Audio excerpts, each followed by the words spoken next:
Hey, this is Danny from Weird and Wired, and I'm here to talk about this absolutely crazy guitar. This is a K rifle, also known as the K45 and the Austin Hatchet. These were made in 1981 by K, and it is just something else. So where to begin with this one exactly? If you've seen these before, you've probably never seen one with this paint finish. As far as I'm aware, this is a custom one-of-a-kind paint job. The person I bought this from was a collector, and they bought it from a friend of theirs who was also a collector, who apparently had this custom ordered from the factory. Now, from what I know about K, that doesn't quite add up.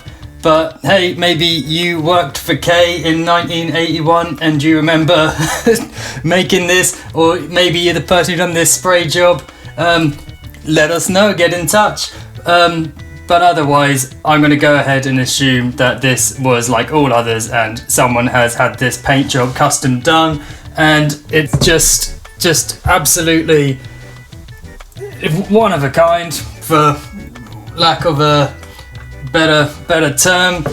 Is it a good thing? Is it a bad thing? I'll leave that up to you. Generally, with these kind of guitars, when I come across them, I just like to fix them up, get them playable, and leave the personality that they have. Now, these guitars, the natural wood finish that they come with, I adore. I think it looks great. This is very different to that, but I'm going to keep this as I found it. The only addition I've made is the pickup ring covers here, because it had the original ones, which are cream, which match these DiMarzio pickups, and they'd been sprayed black, and over time they're just worn away, and it just, the amount of effort that's been put in everywhere else over this guitar aesthetically, it just felt like it just missed the mark. So I've upgraded it and tried to go with the kind of the gold, the brass sort of theme they've got going on. I mean, these knobs here have been replaced from the original. Other than that, everything seems to be as it generally would if you find one of these. They come up fairly regularly. The condition of them, this is the first one I've actually managed to get my hands on, and it wasn't too bad.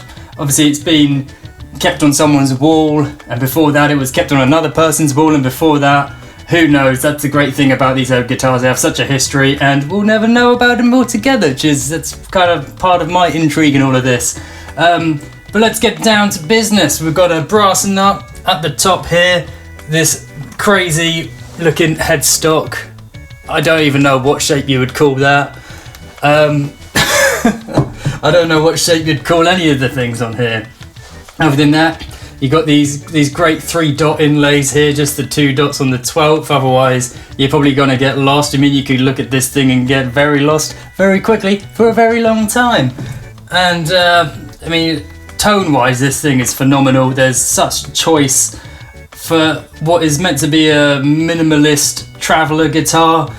You've got the 2 DiMarzio humbuckers, like I've said already, and each one has a 3-way toggle switch, which is kind of a selector. Then you can put it in the middle and it kills it off altogether. And then you've got a reverse phase on it as well, and a lot of the guitars that I've come across in the 80s, they love the reverse phase. And I mean, you still get guitars of it now, but it just seems to be a lot of 80s guitars, they just love that reverse phase. And I mean, why not? I mean, if you've played a guitar which has the reverse phase option, you know exactly what I'm talking about. If not, look into it. It's just a great little thing to have at the literal flick of a switch. So all in all, this paint job, I mean, I affectionately refer to this guitar myself as the Jester, because I'm not quite sure what other kind of theme or pattern whoever was going for. I mean, I just love the candy cane sort of striped neck as well, the purple sparkle all round, and that's another cool feature as well. This didn't come with this particular strap. You can see you've got this big brass slot here. They did originally come with a strap which would feed through there and then onto this strap button on the back of the headstock, as well as having just 2 regular strap buttons where you'd expect them, where you'd like them. It's just a very, bizarre guitar all round, and this one in particular has a very bizarre paint job. And let me know what you think. Do you dig it? Would you rather dig a hole and put this in it? You let me know, and mull it over while I show you how it sounds.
So there you go, that's it, that's the K45, the K rifle, the Austin Hatchet, whatever you want to call it, goes by many names, and I'm sure whatever I could think of calling this, someone could think of calling it something even worse, or maybe, hopefully, something even better. You let me know what you think of this, and if you got one, share your thoughts. If you've owned one and you hated it, if you still own one and you love it, just share what you know, share your feeling, share your vibe on this wonderful quirky guitar. And until the next time, keep it weird and keep it wired. Weird and wired.